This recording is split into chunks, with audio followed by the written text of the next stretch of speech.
அன்னதானம் செய்தாலும் வாரி வாரி எரைச்சாலும் அர்ச்சனை செய்தாலும் முட்டி போட்டு ஜெபித்தாலும் அல்லாஹ் இயேசு சிவனை அழைத்தாலும் இரக்கம் காட்டு என்று அழைதாலும்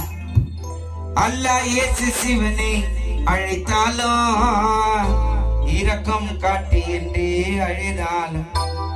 மரண நிச்சயமாய் வந்து நம்மை சேரண்டா மரண பற்றி என்ன வண்டி வரும் பாருடா பச்சை கொடியும் இல்ல அதுக்கு சிவப்பு கொடியும் இல்ல சிக்னல் கூட இல்ல அது போகும் பாரு மெல்ல அமைதியான வண்டி பாருடா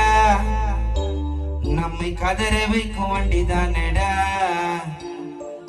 நம்ம எல்லோரையும் கலங்க வைக்கும் வண்டி தானடா சிறியவர் பெரியவரும் வாலிப வயதினரும் அகம்பாவம் கொண்டவரும் படுக்க வைத்து